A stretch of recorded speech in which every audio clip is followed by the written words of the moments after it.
Hello and welcome to Comics Solving Problems. I'm Stephen Allen. And I'm Eric McElroy. Hello. So welcome along. We weren't here Tuesday. We're back because it's Thursday. It's our topical comedy show where we look at the problems of the world. They appear in the news. They appear in the things that you send us, either before the show or in the message sections all over the shop. And we'll fix them. And by that little asterisk down the bottom, we won't fix them. We'll try and write some jokes about them. If you are watching this right now and wherever you're seeing the stream, share it. Share your stream. Oh, every word I add to this sentence makes it more disgusting. It's like a Russian hotel room, Steve. Oh, yeah. So tweet this out. Spread it on Facebook. Even that sounds rude. And get this shared. There'll be various links below what we're talking about and popping up on screen that will show you where you can enjoy, either plug or indeed chuck us a donation in this direction. So if we've got all that sorted, also you can tweet us. You can see that. I think we are set up in the right direction to crack on with half an hour of as close as we can get to fun. What are we starting with today? Well, Steve, it's an important question. What do you do when you see an injustice? Not a lot, but thanks for asking the question. Well, if you're in Nebraska and you're named Andrew Christensen, I'll tell you what you do. You go to a city council meeting and you raise your concerns, nice. Just like this man did right here. Lincoln has the opportunity to be a social leader in this country. We have been casually ignoring a problem that has gotten so out of control that our children are throwing around names and words without even understanding their true meaning and treating things as though they're normal. I go into nice family restaurants and I see people throwing this name around and pretending as though everything is just fine. Sounds That's worrying. Right, Steve. It does sound worrying. And this is America. There's a lot of tension right now. And I got to be honest, when you start watching this and you're like, oh boy, here's a white guy talking about words being thrown around. Where's he going with this? Uh-oh. I mean, I just hope he's going to complain about the fact that people call him ginger. But that's not a thing in America. So we got to worry. So I'm just telling you right now, Steve, audience, brace yourselves. This is what he wants to find out about. I go into nice family restaurants and I see people throwing this name around and pretending as though everything is just fine. I'm talking about boneless chicken wings. That's right, Steve. Boneless chicken wings. Finally! Somebody is taking the issue to the man the way it's deserved to be taken to all this time. It's a real issue and a real problem. Although I'll be honest with you, it didn't get the reaction in the room that it deserved. Yeah. Have a look. I'm talking about boneless chicken wings. I propose that we as a city remove the... Excuse me, I'm trying to... Yeah. Wow. I mean, I think you still could be worried that it is for him a racial slur. That might be what people shout at him. He does kind of look like a bit of a chicken wing. And that's not a ginger thing. Thank you. Like a rooster. Anyway. But I mean, it's a real problem. Andrew's bringing it up, and he's going to explain why. All right, here's his explanation. I propose that we as a city remove the name boneless wings from our menus and from our hearts. These are our reasons why. Number one. Oh, yeah. Oh, there's more. He's got more than one reason, Steve. It's not just some casual thing that he hasn't thought about. He's made a list, all right? Ugh. Now, we've giggled at Ander. Other people have giggled at Ander. Most of the world is laughing at Ander. But we need to hear him out. So I'm not going to stop it anymore. Let's just play it out. Let's hear his reasons to stop this atrocity. Number one. Nothing about boneless chicken wings actually come from the wing of a chicken. We would be disgusted if a butcher was mislabeling their cuts of meats, but then we go around and pretending as though the breast of the chicken is its wing. Number two, boneless chicken wings are just chicken tenders, which are already boneless. I don't go to order boneless tacos. I don't go and order boneless club sandwiches. I don't ask for boneless auto repair. It's just what's expected. And then number three, we need to raise our children better. Our children are raised being afraid of having bones attached to their meat. That's where meat comes from. It grows on bones. We need to teach them that the wing of a chicken is from a chicken, and it's delicious. You do it for the children, Steve, not just some boneless auto repair.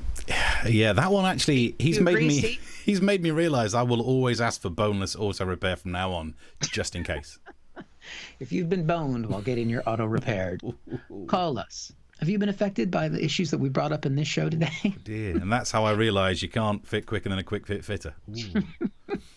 Got to do it for the children. I mean, do you think this is a problem? Does this bother you? The fact that boneless chicken, it's not. You're someone who's precise in your language. Yep. You care about issues. Yeah, I mean, it's never bothered me before. As long as boneless chicken doesn't have bones in it, I'm ticking all the boxes I need. And as long as it's got chicken in it as well, I would like that. But it's not essential depending on which chicken shop I'm going to. So I've never worried. Someday, if you have a child, do you think you want them to think that chicken is just a boneless invertebrate? Maybe if that's what I wanted, I'd feed it squid rings. No, because calamari. We're not French. Just because you know that some part of chicken doesn't have bones in doesn't mean no part of the chicken has bones in. Like a drumstick fairly obviously has a bone right through it. Maybe. I don't know anymore. I don't have a drum with that stick. But Ander isn't here just to raise a problem. He does what many politicians don't, and he has a solution. And here it is. I propose that we rename boneless wings in the city of Lincoln. We can call them buffalo-style chicken tenders. We can call them wet tenders. We can call them saucy nugs or trash.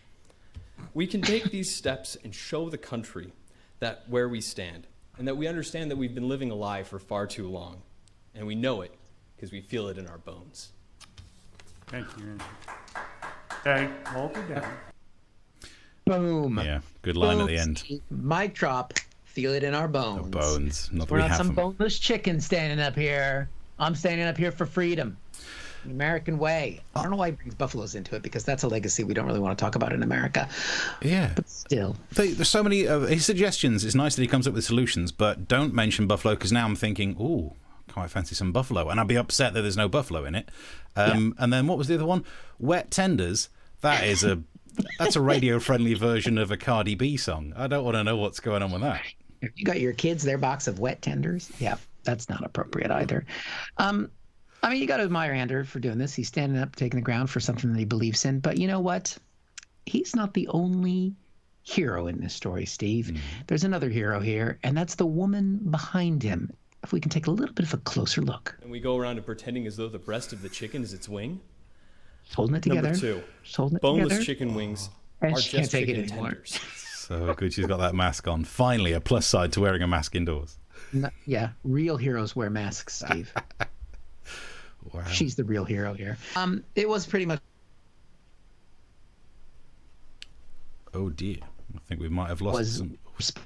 Oh, we are losing some Eric. This is exactly what shouldn't be happening. Uh-oh. Right. Oh, we had a poor network connection, Steve. Can you hear me now? Yep.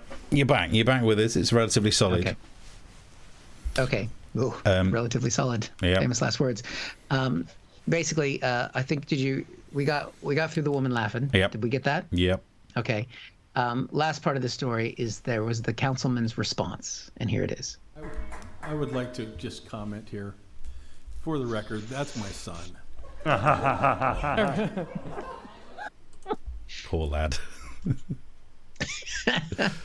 So, I mean, it kind of takes away some of the power of this, really. I mean, clearly the kid just wants to see his dad. Oh, is that the way you read it? I just thought he hated his dad and it was like some passive-aggressive thing. But you're like, I never get to see dad. He's always at the council meetings. What can I complain about? Boneless chicken wings. His dad looks like he's had a few chicken wings. I don't know. I don't know. Where's the mother in this story? Good question. Yeah. Hard to know. It's hard to know what the big takeaway is, other than some delicious chicken wings. That's my kind of takeaway. It seems reminiscent of the story from America about the dairy farmers who had some sort of court case to stop milk alternatives being called milk. Ah, yes. Which, you know what, I'm all about. If you can't milk it, you shouldn't really call it milk. You know what I mean? So if there's something that you can milk, for example, like 13 series of Britain's Got Talent, that clearly Simon Cowell can milk. That's a milk. Whereas oat milk, I mean, there's so many different types these days. So I was really on board with the idea of calling it something else until in the court case they suggested their solution. And instead of calling these alternatives milk, they wanted them to be called nut juice. Oh. No, I don't Nasty. ever want to be asked, would I like some nut juice in my coffee? You do, and I'll hit you. So The northerner comes out there. Jesus. yeah. Juice away from me, boy. Let's have a look. Mark says, what about buffalo wings and flying buffaloes? That is a concern. If they're putting wings on buffaloes, then you think it's bad enough when a bird craps on your car. In America, don't you have to ask for beefsteak in case you get given tuna steak instead? Does that happen, Eric? Not when I left America, but that was before Obama was president, and he turned it into a socialist country. So from now on, yeah, that makes sense. Just in case you're thinking of other types of steak, like do you fancy steak and suddenly a Tuna poker steak. game kicks out. Ugh, God. Lovely stuff. Right, so you can get involved if you want to subscribe to our channel for future shows as well. Get this one stored, youtube.com/comic solving problems. And if you'd like to help contribute, that's always very much appreciated. That's and right. as Mark's shown, the message boards are open. Wherever you're watching this, you should be able to send us a message, and hopefully we get to see it. Yes, hopefully. I am refreshing our Facebook link here to see if it's working on there, because I think it's a bit wonky today. But that's a problem we'll solve for another day, because you have our next problem, Steve. I do. Right, let's deal. So before we do, just realise Mark's just sent one saying nut juice. There may well be a bar in Amsterdam where that's an option. Oh, look at that. That many minutes in, and already I'm feeling queasy. Thank you.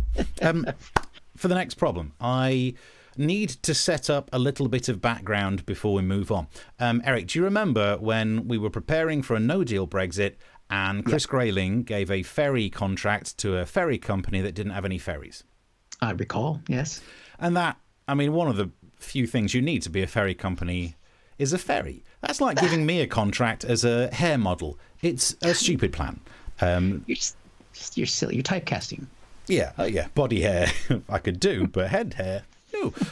So what it meant was, if Chris Grayling would have given the contract to Roxy Music, it would have been a better move, because at least they had one ferry. So that in mind, we can start with today's actual problem. And this is about, how do you fix the proms? Seems like a bit of a leap, but I'll give you that. Here's the headline. It's Rule Britannia will be sung on the last night of the proms after BBC U-turn. And get you more information on this I've got a pile here of news stories about recent U-turns. It's not that one. Hang on, sorry, that's no, that one's A-levels.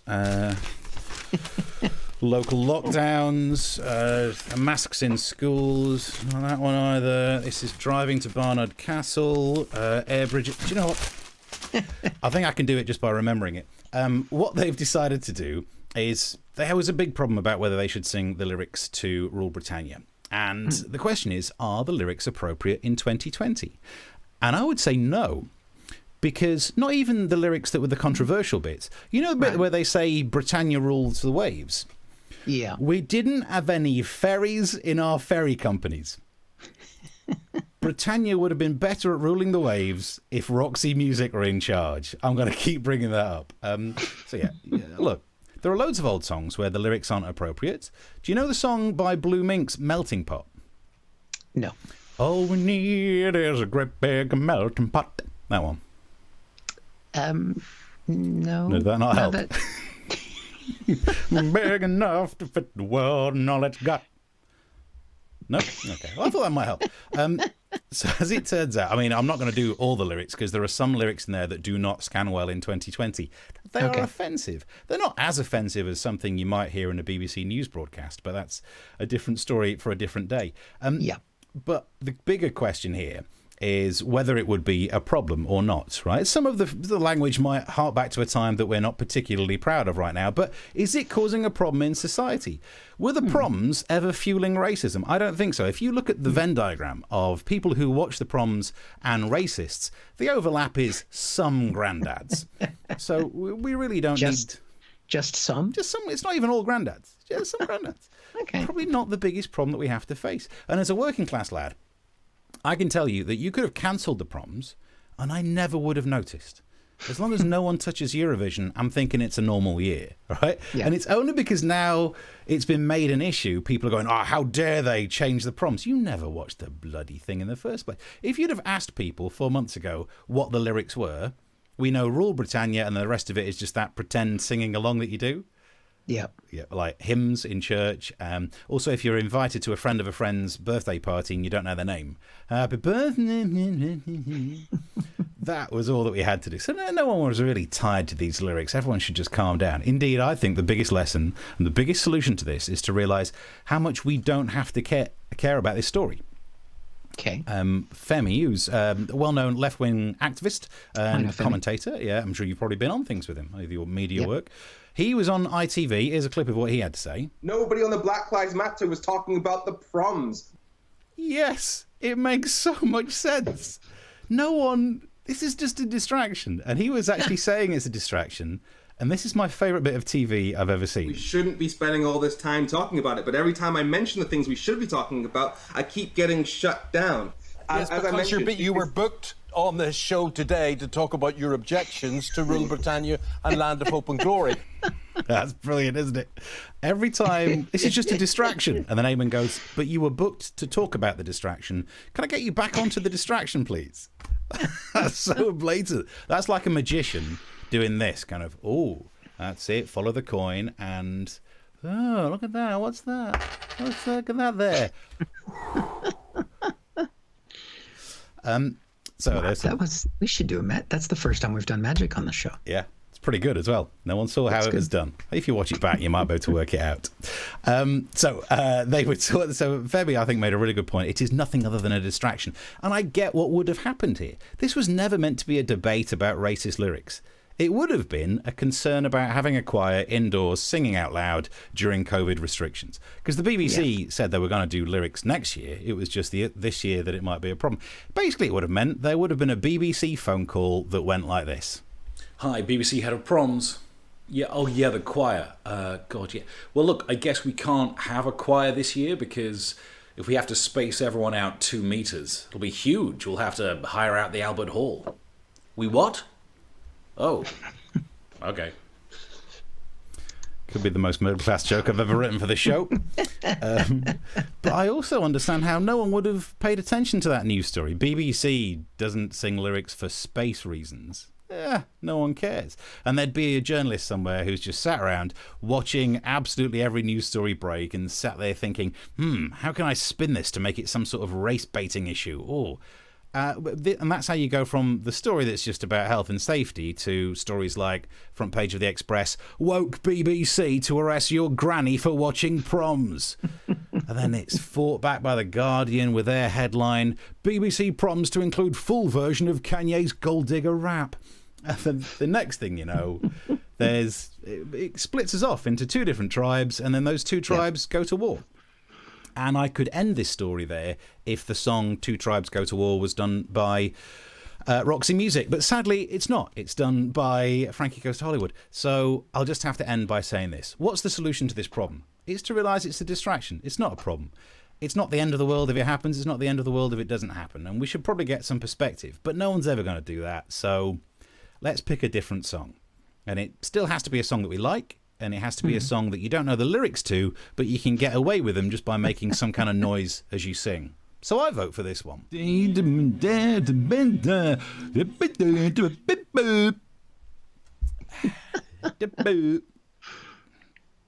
that? catchy. Do you know that I can song? sing that. Because normally, if ever there's any pop culture references on this show, we don't stand a chance of making them work. Eric, have you got any idea who that was? Nope. Okay. Is it David Bowie? No. Elton John? I mean, close. Janis Joplin? Yes. Oh my God! Thank God you finally got it. If it's not John Denver, and it is. I can't do it. It's not John Denver. So it's well not done. John. Grandma's feather bed was 9 feet high, 6 feet wide, soft as a downy chick. Okay, we're just trying to bring in that young audience because we want to go big with this show, and I think that's exactly. First concert I ever went to. I tried to do a Cardi B reference earlier on, and you're doing John Denver. Nice. Okay. Some of the messages coming through. Femi is superb, says Mark. Follow him on Twitter. Indeed, he's great. And makes such a clear point. Hired so that you can have some kind of fight with Nigel Farage, but makes the sense it's just not even a flipping story. It's just silly lyrics. Keep the messages coming through wherever you so find an opportunity to do so. Yes. And if you're watching and enjoying, please do share or like or subscribe to the YouTube. We got the YouTube going on, so please do that as well. Right. We're ready for another problem now? I mean, we're solving them at a fast rate, so I think, let's do it. Yeah, we're clocking along here. What would you be willing to do for your country? Not a lot. Especially after the way you just disrespected Rule Britannia. Do you remember Sarah Sanders? Yes. Former press secretary to the United States. She's one of the few people that worked in the Trump administration not to be indicted yet. Yeah. Yet. She's written a book about her time lying for the White House. And she told a story about the one time they didn't want her to lie with her mouth, but with her whole body. Yep. We've got the headline here. I love that setup. I liked it too. Trump told Sarah Sanders to take one for the team after Kim Jong-un wink. So it's nice to know the dictators don't grab women by the... They just wink. Only our president grabs. But basically, Sarah's written her autobiography, which it's in the fiction section. She talks about the story time that they went to meet with Kim Jong-un, and apparently Kimmy, can I call him Kimmy? Yeah, why not? Sure, why not? He's probably dead, so why not? He looked over and he nodded at her, gave her the nod and the wink. What was now, that I don't know again? how the wink I gotta say, I only just caught that on the screen. Are you all right? Sorry, it looks like Eric's line's gone down again. He's clearly there's something wrong with the feed. He's affecting his eyes somehow. So Trump basically saw this happen. They all saw it happen. It's one of those kind of things where you're going to get joshed by the rest of the guys on the Security Council team. And Trump basically went, Kim Jong-un is hitting on you. He did it. He fucking hit on you. Subtle. And now Sarah pretends she's married. She's a Christian. I put that in air quotes because she helped lock up babies. And basically Trump said, look, you're going to have to take one for the team. Got to do what you got to do to basically make world peace happen. And by world peace happen, I'm talking about a piece of Sarah Sanders' ass. You know what I mean? I hope I don't. Is that how he got the nickname Little Rocket Man? Well, she would know. So what do you think, Steve? I mean, world peace is at stake. Would you take one for the team? Take one for the team with Kim Jong-un? It's difficult, isn't it? I mean, if I'd have had more warning on this, I would have photoshopped a picture of Sarah Sanders being flattened out like in a cartoon, like at the end of Who Framed Roger Rabbit, but the face still only like this tall. So I mean, would only squish her to like I think she's an Arkansas girl, so she's big and hardy. Yeah. I mean, she's like Paul Bunyan kind of,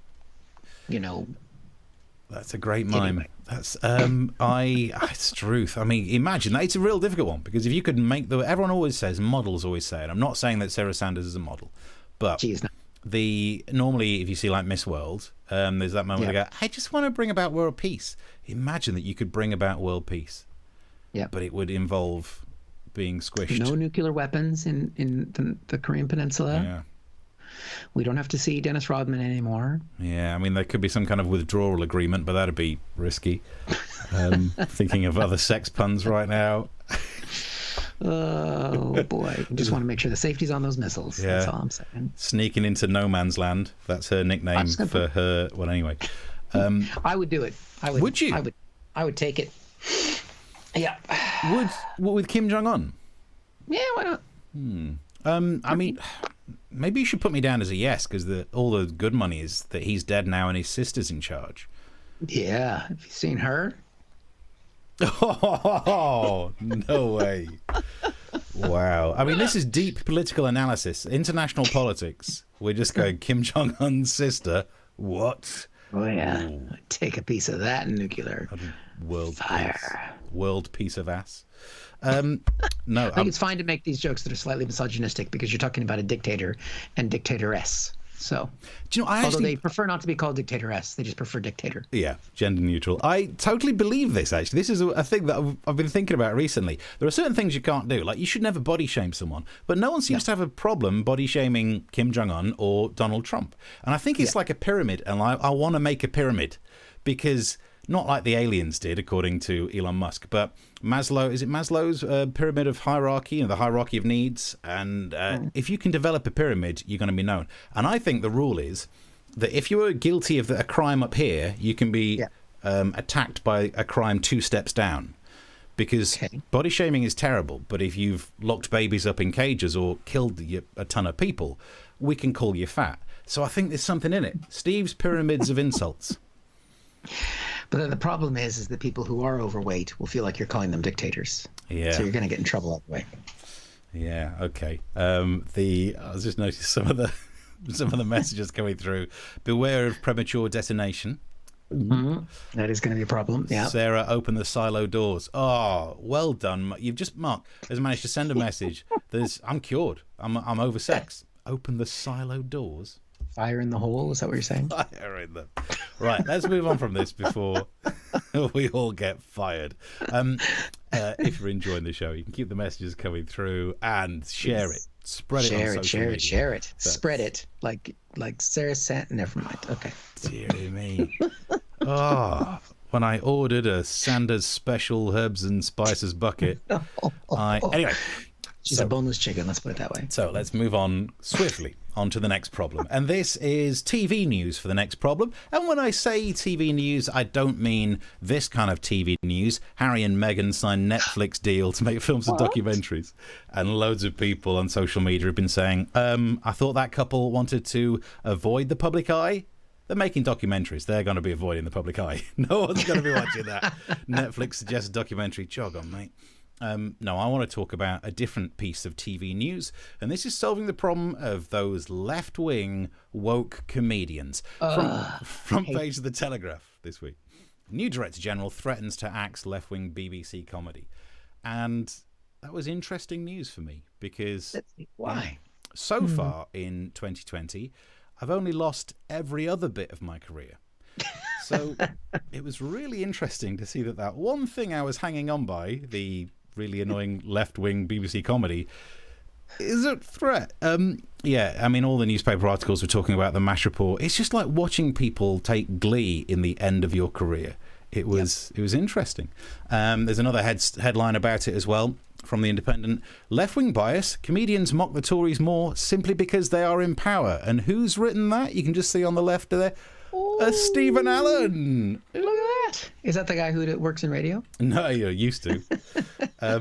Yes, I know it's right up my own arse doing a screenshot of a headline I was responsible for. But you're in the news. I'm in the news and I got nothing else left. Your show was cited frequently in the news as the show that is the one that's most likely going to get cut. Yeah, feels good. Thanks for all that.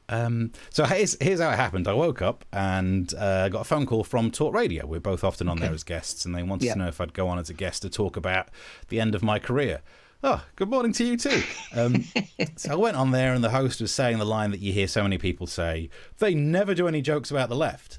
And that always bothers me a bit. And you can actually read the article in The Independent where I talk about, I've sat behind that news desk and I have vivid memories of reading out jokes about Jeremy Corbyn every single week. You come along, you've seen a few of them every single week. They don't always make the edit for the show, but we did jokes about Jeremy Corbyn every single week. So it is not true to say the left never do jokes about the left, or the BBC comedy never does jokes about the left. It's also true that we probably do more about the right, and so we should. As I said in the headline, the Tories are in power.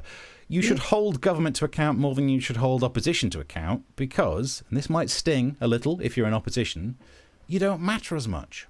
If you're a Jeremy Corbyn supporter, you don't matter at all. You don't matter at all. Because, the Tories could make a decision that impacts people's lives, and you need to do a joke that might poke a hole in that and show some of the flaws and hypocrisies therein. Yeah. The opposition, you're coming up with a plan of what you might do if ever you got the chance. You don't really do jokes about that. This is why I'm never mentioned in the gossip columns for what I might do if ever I went out with Kylie. No one cares about this kind of speculation. MASH report star says he'd lie there having pillow talk about his favourite Kylie songs. Yeah, I should be so lucky. I did try and write a Cardi B one about that for the young people, but I don't even know what a Cardi B is, to be fair. Yeah. MASH report star says he'd help her dry off that cat. I don't know. What? So have you not heard that song that she's done? No. You'll enjoy the video. Rocky Mountain High, Colorado. Oh dear. Just having plans isn't enough. It's like trying to mock DFS for actually ending their sale. No, they've got plans, but come and see me when it's actually gonna happen. And also comedy theory. Who is it easier to do jokes about? Keir Starmer. Yeah. I mean, his name sounds a bit like an affordable hatchback, and then I'm done. Whereas Boris Johnson, like the use of Latin in their hair. We've all heard the stories that before he goes on stage, he ruffles up his hair. He's Milton Jones with an 80-seat majority. There's hiding in a fridge, zip wire thing, and knocking over a 12-year-old playing rugby. He's setting us up for these jokes. He's half responsible for all of the jokes about him. Which leaves us to, this is why there are so many jokes about it. And I think we should be okay with that. However, that's not what the issue is here. I think yet again we've stumbled across one of those rush to see who can be the most upset about it. Oh, they've said something I don't like. Oh, I'm upset. You shouldn't be allowed. We're back to that. It's a freedom of speech issue. And it's wrong that both sides should try and shut down the other side. But it is worse when the right spends all of its time talking about freedom of speech and then tries to get left-wing points of view taken off the telly. Basically, it's this moment.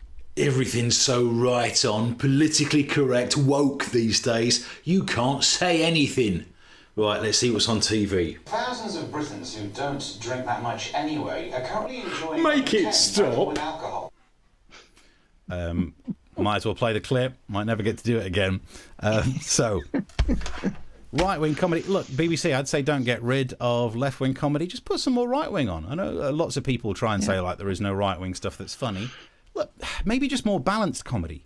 Maybe pick the kind of comedian who can do a left-wing rant about comedy, but start it with a snippy little shitty comment about Meghan and Harry just to keep the right-wing people happy. Someone like that. And I've actually prepared some right-wing jokes for you, Eric. Are you ready? Sit back. See if these can end my career. How many migrants does it take to change a light bulb? I don't know. Officially 3, but do you trust those figures? We can go back to the Harry and Meghan thing, because I know the right wing love that. Harry and Meghan are to make documentaries, probably historical ones, about how the royals used to be able to behead their wives, and you'll just see Harry staring off in the distance. There's that. You know who I feel sorry for? No. This is it's tasty or like this. I feel sorry for the girlfriends of all those American footballers. I mean, sure, they're taking a knee for protest, and the girlfriends are like, "Oh my God, it's gonna happen." The Priti Patel says that France is racist, and that's why the migrants are crossing the channel. Do they realise they're arriving in Kent? Actually, no, that one's a left-wing joke. It is harder than it looks. So, I'm not sure what I was just in Kent. I saw. That's what it was like. Yeah, it's where the studio is. It's where my yeah. So I'm not sure if we've solved that one. I'd just like to still have a job, please. Well, I think we've both discussed many times that there seems to be a lot of place right now for, if you're doing a YouTube show, especially like this, to have a far right audience or far left audience. And what we've done is decided to go for neither of those. Yeah, even worse, we disagree with both. Being a non-ideological left-winger means you're just hated by both groups at the moment. If you want far-right jokes, there you go. I'll send those. They're available. You can buy them. I like Mark's comment there about the pub landlord is right-wing. Have you met him? He's about as lefty as they get. Yeah, Cambridge educated. He created the pub landlord to be ironic, and it took control of his life. And never mind, I won't talk about that. Hey, do you know what? I'm writing these jokes to be ironic, but if suddenly you want to make me famous and send me lots of money, I'd still keep writing this stuff even though I didn't mean it. Yep. But you would never work in a pub. That's spent enough time in one. Yeah, lovely. So keep the comments coming through. Don't forget to share it. That's what we do. We share and share alike. And if you'd like to chuck some money in our direction, the links are available. Right, next problem. Right, and we'll get through this one quickly because we're a little bit over our scheduled time. It's a problem, Steve, that you and I have talked a lot about. I mean, it's not a problem at the moment because we can't really still go anywhere, but it's the problem of what is the future of travel? At some point, the coronavirus will end, or we will end, and there'll be just a few people left that are hardy and can handle a cold. Yeah. But it's the problem of what's going to happen in the future. And we saw this, that basically there's a little jetpack action happening.